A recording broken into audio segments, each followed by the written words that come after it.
Okay, excellent. So I think we have everyone in here. So, as I said, it's really great to jump in and talk about, I think, a topic that's really, really important. And it's a very timely topic to be talking about at the start of this year.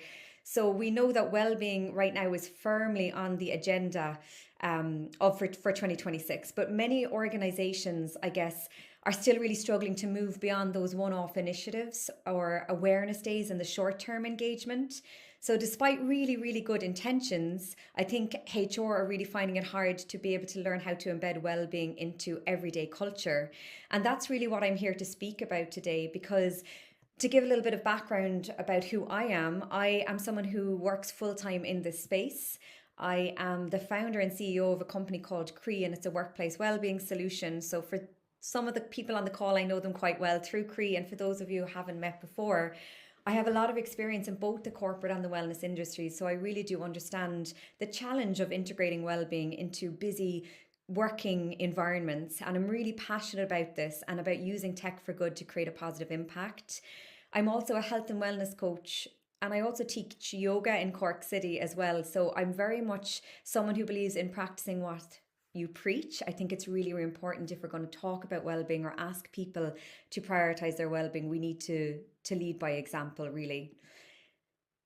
So I think I'm going to ask you all real quick, if you don't mind participating with me, but just a quick hands up if you've ever felt a little bit overwhelmed or burnt out in work. It may not be the role you're currently in, but if you've ever felt burnout or experienced it.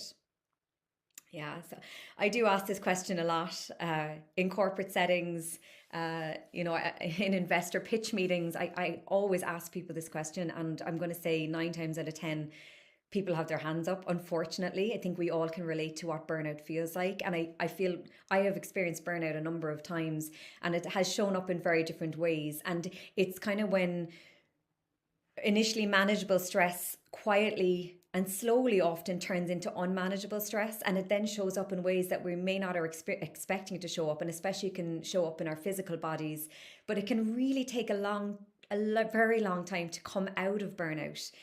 We can often kind of get into burnout a lot faster than we expect ourselves to, but it can take a long time to come out of burnout. So it's really, really important that we look at how we can design environments that proactively prevent burnout versus having a reactive nature in the workplace that we only support it when we've seen that the employees have gone to that state. So I spend a lot of time working with employees, HR teams, and senior leaders around wellbeing. The really good news is everyone does want healthier workplaces, and I'm sure everyone on the call today, you're taking a good bit of time out of your workday to show up to this. So obviously you care. So most organizations really do have those good intentions, and on paper a lot of the times things should work. The wellness days that you run, the yoga classes maybe that you introduce, the healthy food, it should all work, but unfortunately it often doesn't. Engagement can stay very low, and I think that's one of the biggest challenges around workplace wellbeing programs, solutions, or initiatives. And then HR teams and leadership feels very overwhelmed, and well-being becomes another to-do on our very busy list of things that we're trying to manage. So it's something that I really know very well because I've lived it as an employee who has been burnt out, but as someone who works in corporate environments, watching HR teams struggling, and then also as a health and wellness coach, I see this time show up time and time again. Really, we need to look at treating well-being more so as not a calendar initiative, not a once a year push. It really needs to be a set of daily, weekly, and seasonal behaviors. So it needs to really be shaped by systems versus once-off initiatives. And it really needs to be something that we can embed in our everyday working lives and in everyday working environments for employees. I'm just going to quickly mention CRAOI just so you have a better understanding of why I'm positioned to talk about this topic. So again, as I kind of quickly said, it's a workplace wellbeing solution, but really what it is, it's more around impact and a solution that helps HR and leadership team actually measure well-being. And we help them to drive sustainable behavior change across our 3 pillars. We've got individual well-being, social well-being, and planet well-being. I can tell you a lot more about CRAOI, and if there's time at the end, I can, but today isn't about trying to sell or anything like that. It's really just about trying to explain where I'm coming from and also share a lot of what I've learned from working with many, many corporate organizations over the last 3 years. Lots of learnings that I have that I want to share with the room today. So as I go forward to the next slide, I think one of the things that I see a lot when I speak with leadership, when I speak on this topic, when I'm at events, I often hear at least one or two people saying, sure, workplace well-being is just fluffy nonsense, or it's just, that soft kind of approach. There's no hard metrics behind it. And unfortunately, that's a real barrier to adoption, especially in corporate companies where maybe leadership have this thought process as well. You might be familiar with this. You might have even thought it yourself in the past. But if that is true, then we need to think about this. We actually, as humans, spend a third of our waking lives at work. It's a little bit scary. In fact, we actually normally spend more time with the people we work with than the people that we love, which is actually a little bit sometimes depressing to think of it that way. Hopefully you work with good people. But without well-being within our working days, that means a third of our lives we're spending it in places that makes us stressed, exhausted, or quietly unwell. And suddenly this fluffy feels a little bit more serious. The organizations that genuinely care about their people their people are the ones that thrive. They're the ones that are ahead of the curve. They're the ones that stand out from their competition. And it's not because it looks good on paper. It's not because that they are able to post about it on Instagram, but it's because they're working in places where people feel genuinely valued, safe, and supported. And that makes such a difference. So in fact, when we look at this, workplace is just fluffy nonsense. There's a lot of data behind this that will actually let us know otherwise. So when we come into looking at the data, there's so much scientific evidence behind what actually, sorry, my slides are actually just playing up a little bit. I'm not sure if you can see them at the moment, can you? No, okay, 1 second there now. Canva, I love it, but I'm going too fast for it, I think. Can you see that now? Excellent. Okay. So the data and the evidence that well-being is not just a fluffy perk is very, very clear. So there's a lot of scientific studies and evidence out there from really reputable sources. But for example, a 1-point increase in employee happiness is linked to a 12% increase in productivity in workplaces. And that's a huge jump. Organizations with stronger well-being are 14% more likely to attract talent. Talent attraction is one of the biggest issues organizations are facing this year. 89% of employees say well-being is a key factor in where they choose to work, where they actually want to show up, and places that they're proud to work for. And then companies with high well-being engagement see 21% higher productivity. And that's a stat that came out from Gallup last year, which if you have a leadership team who are not fully bought into well-being just quite yet, these are the kind of data points that you want to bring to them. Workplace well-being really does matter because it's not just, fluffy nonsense. It matters and it's non-negotiable. It's one of the strongest predictors of long-term organizational success and the best way to make sure our people thrive and they're safe and they're happy and well. So we've got a lot to cover today. I know you would have received the invite. So there's 4 key topics that I really want to dive into. Again, we don't have enough time to really go into too much detail, but I hope I can give you a few nuggets and we can talk about these in more detail after the call too, if anyone wants to dive a little bit deeper. But some of the key things to look at when we're looking at how to embed well-being into everyday culture, we need to look at doing it not just as a campaign or a perk, but looking at it as a set of small, consistent behaviors that support people over time. Sounds easy. The first step is really we need to understand where our people are at. We need to understand our employee landscape and the fact that we might have, for example, a multi-generational workforce. And if we do, we need to understand their needs. So we need to understand the people where they're at. We also need to recognize and acknowledge that burnout has not gone away. Burnout is unfortunately only getting worse. 82% of employees are at risk of burnout this year alone. To just try and make that a little bit more realistic, that's 8 out of 10 people. So if you're sitting in a meeting with your team and there's 10 of you at the table, 8 of you are probably at risk of experiencing burnout this year. It's such a high number. It has to be acknowledged. So there's a report by People Management magazine. It says that 90% of adults face high pressure on a daily basis. I'm sure we can all relate to that. 1 in 5 are then taking stress leave and stress-related leave from work, which is costing companies so much money, but it's also detrimental to people, and not just in their working days, also their relationships outside of the workplace as well. And unfortunately, a third of HR professionals are seeing burnout as the top business risk this year. So it's a huge, huge issue that we have to address. Why are people burnt out? People are overwhelmed. workplaces have become a little bit disconnected. We're still, unfortunately, I won't even mention the C word, but we're still repairing and seeing the damage caused by COVID. I did mention it a few years ago, and it has created a bit of isolation. And multi-generational workforces now expect more from their employer. And I don't know if you've seen this or if you've spoken to your people, but do you see a shift between maybe the Gen Zers versus the millennials? Do you see different needs and wants coming through from them? Because 77% of millennials and Gen Z say they only want to work for organizations that show real social and environmental impact. So that's a new need that's come to the table. 82% of employees expect their company to act on sustainability. So now we're throwing that into the mix as well. And unfortunately, engagement is one of the biggest issues we're seeing. I went to a lot of workplace exhibitions and conferences across Europe last year, and I spoke to a lot of people in HR, in very big multinationals down to SMEs. Engagement was the buzzword, was the challenge that everyone was facing. And Gallup states that engagement is at its lowest level in a decade, where globally only around 21% of employees are actually considered engaged, which means that 8 out of 10 employees are not invested in their work. And they're very selective about what they engage with. And this goes for you and me as well. We need sessions. If we're going to be asked to support our well-being and attend sessions, we need them to be worth people's time, right? We need to look at how we can incorporate behavioral change more than these one-off days or events. And that requires more than just a reward. It requires repetition and acknowledgement as well.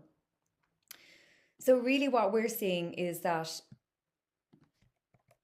the future belongs to organizations that stop treating well-being as a benefit and starts treating it as a strategic driver of culture, performance and outcomes. And that's why it's really about embedding well-being into workplace culture, approaching well-being as a long-term strategy, not a January initiative or a short-term campaign.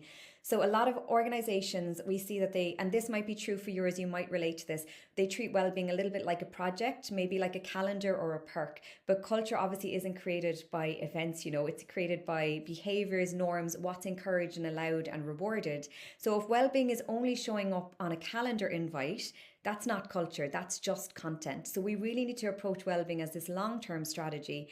And these calendar dates and one-off events, they can be great for awareness, but awareness is just the top of the funnel. In order to ensure long-lasting change that drives a really positive workplace culture, we need to look at approaching this differently. So a big important piece of what we do is we work with organizations over years. It's not just months. And we learn exactly how we can then best support them and ensure that we embed well-being into their workplace culture.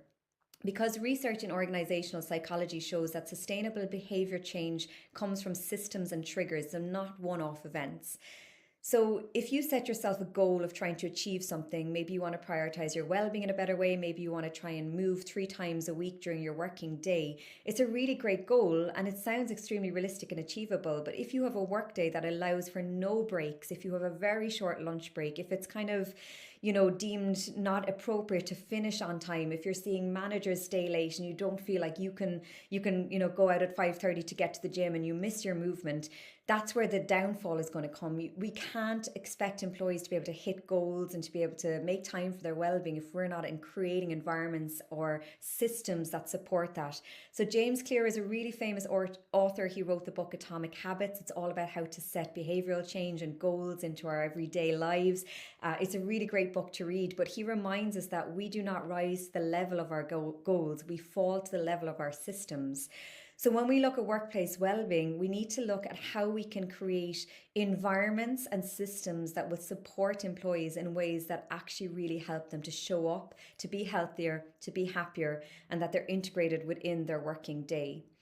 And humans don't change through information. You know this as well. If I said to you, it'd be really, really great if you took, a 5-minute break every 45 minutes. There's so much science behind it. It's really going to help you.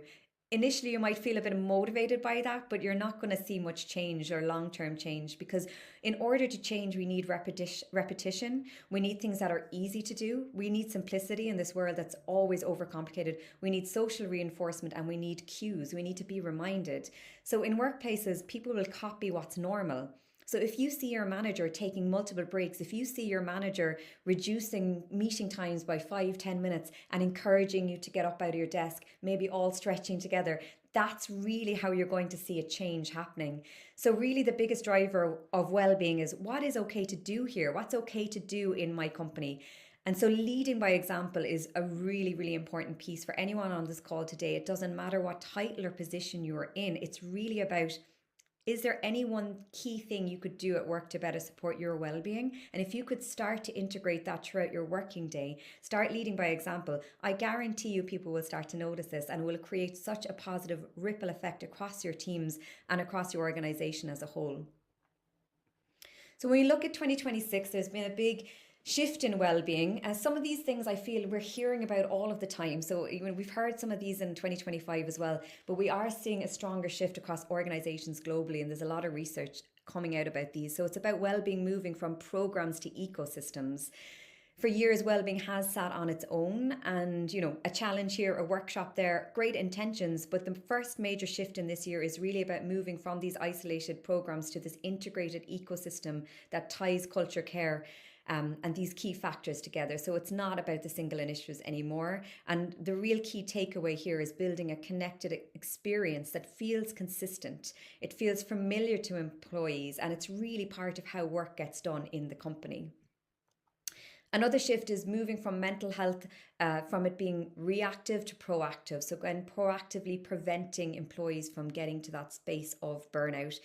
From crisis support to everyday mental fitness. So mental fitness is a new term, you might be aware of it. It's really about focusing on supporting employees' mindset and emotional regulations and helping them with better decision making. So things like mindfulness practices, maybe offering them support through meditation practices, talking about how they can build resilience. So there's lots of different ways that you can start to proactively support mental health in the workplace. So a key takeaway is focus on how to keep people well, building capacity before burnout hits, before it's too late. The third trend that we're seeing is human and technology harmony is becoming essential. So in this whole world of AI and all of these technological advancements, AI is, of course, becoming essential in our everyday working lives. It's absolutely supporting efficiency and it's allowing automation, but AI and automation will not replace human connection in well-being. It might reshape it. It might help us to get things done more efficiently. And technology can help to deliver more personalization at scale. So it can help, prompts, giving people clear next steps and helping to reduce overwhelm. But that human guidance that provides empathy, trust, and accountability, that will not be replaced by AI. So we need to look at how the two can work together. So the key takeaway here is blending human connection and human coaching with intelligent technology to give people support that is both personal and doable. I don't know about you, but I'm sick of seeing AI content online, and I get so dubious about it. There's so much Instagram and YouTube AI content now that's been created. I don't even know what I can trust anymore. So when it comes to our well-being, if we think that we're being told something that's been generated through AI, we're not going to trust it. We're going to lose that trust. We're not going to believe in it. And things just get extremely confusing. So we need more humans showing up to drive these initiatives. And care is becoming a competitive differentiator. So employees can feel when an organization treats well-being as a checklist versus true part of culture. I mean, humans are very intelligent. We know when it's something that's going to look good for our clients or competitors versus doing something because we honestly and genuinely care about the individual. So care is really becoming a competitive advantage. And in this time when talent attraction and retention is so difficult, it's a real way you can stand out from your competitors. So people want to work for workplaces that, create dignity, they create opportunity, and they offer freedom so that employees can focus on what actually really matters. So look at strengthening that through everyday signals that show people that they're valued, supported, and understood. So a few other, I would say, trends to actually look at introducing. The first one is burnout prevention and rest-based recovery. You might have heard a little bit about rest-based recovery in recent time. It's taken off in the well-being world in general, not just workplace well-being.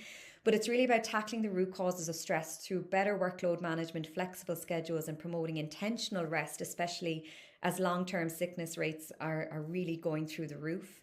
So intentional rest is something that can be built in throughout the day. Ways of helping to support individuals and their nervous system regulation. Rest and recovery is really being reframed as a performance tool. So I teach restorative yoga, so I'll talk about rest and restorative nervous system regulation till the cows come home. I think it is a game changer. We have a lot of people coming to classes, restorative yoga classes, that it actually creates such a ripple effect into their working week and how they show up and how they can go into different situations more calmly, reduce stress, reduce anxiety, more clarity. So there's really a lot here to be said for rest-based recovery.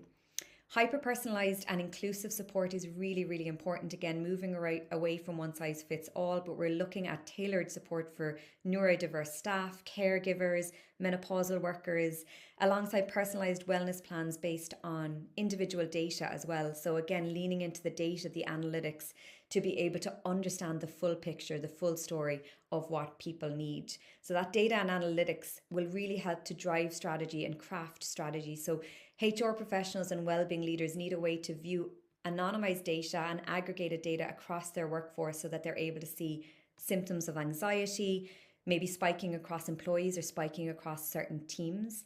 And then by identifying these trends as they're happening, they can actually make targeted interventions, which is really key.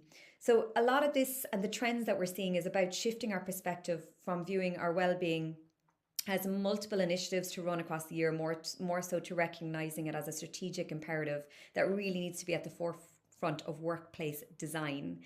And so specifically in a working environment, I see this come up a lot. You may not have heard of this term, but it's called a regenerative culture.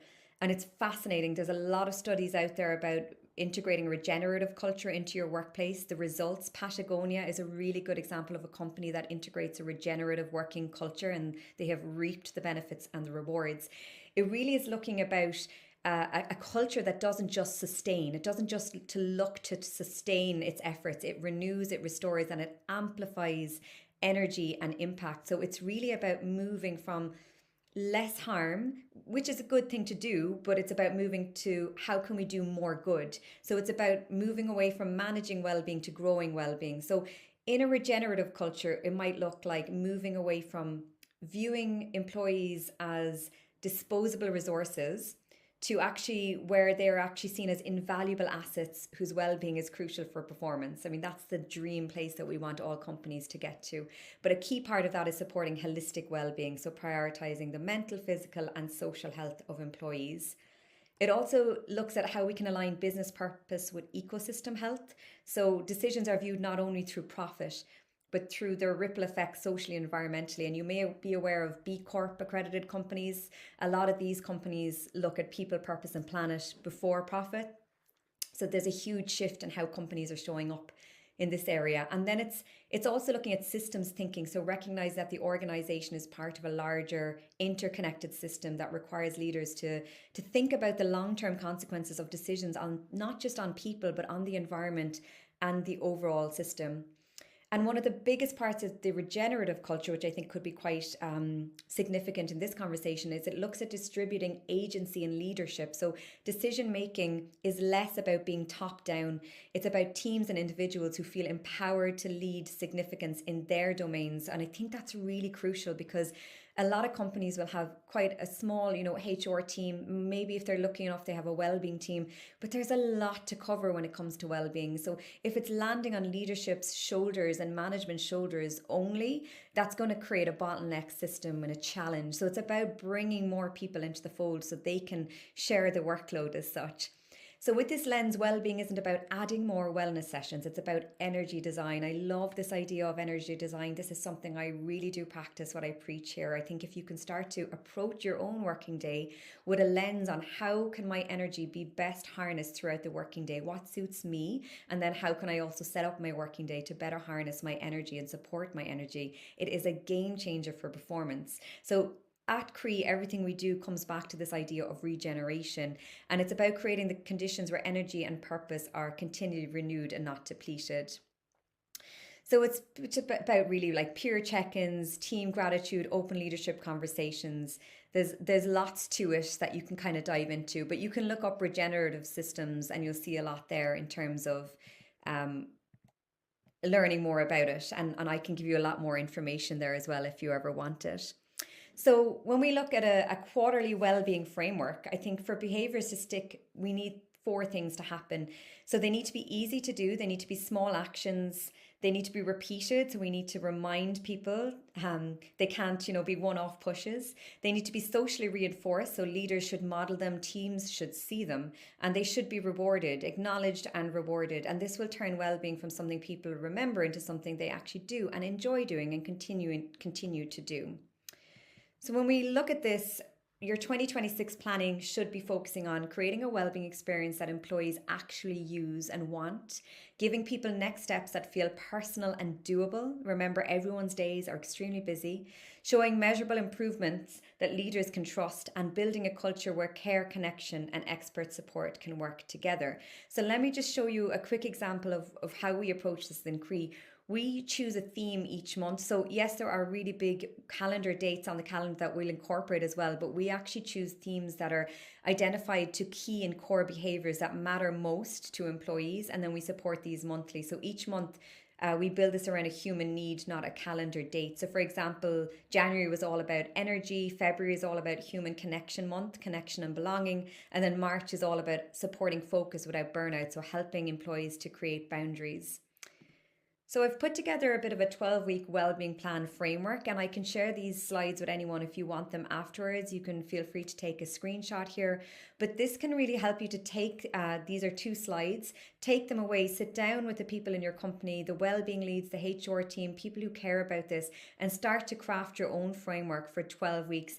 For the first thing you want to do is look at choosing a theme. So you can select 1 to 2 maximum to keep the plan really focused. And you'll know the themes that will land well with you based on your employees' needs. But if you have any questions or need any support in that, you can absolutely come and ask me.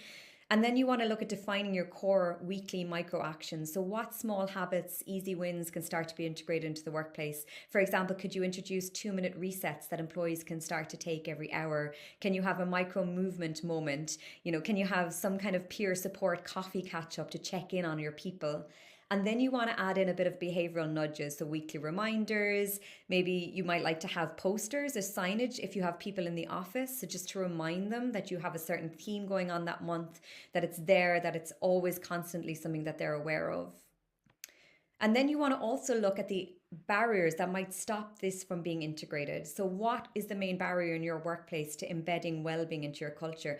For example, it could be time. Employees are too busy. They're not going to start incorporating new habits. Time can be a huge barrier. Can you look at ways to free up a little bit of time for employees so they have a little bit more space to take these micro actions? Can you lead by example? Can you encourage your teams to reduce their meeting calls by 5 or 10 minutes? Is there ways that you can create a little bit more space? And can you break down these barriers? And on the flip side, you want to identify your enablers. So what are the enablers that will make your well-being framework and strategy succeed? For example, do you have peer champions? Do you want to run group challenges? Most employees are really competitive. They love a group challenge. Is there something you can do that can include your employees' voices more? And therefore, they're going to show up more and champion it more. And then you want to define your simple KPIs. So keep these really light, achievable and measurable. You might want to just choose 2 or 3 metrics to begin with. So what's really important to you? Is it participation rates? Is it the number of actions completed? Is it the number of check-ins completed? What matters to you and your leadership team? And can you start to build on measuring that?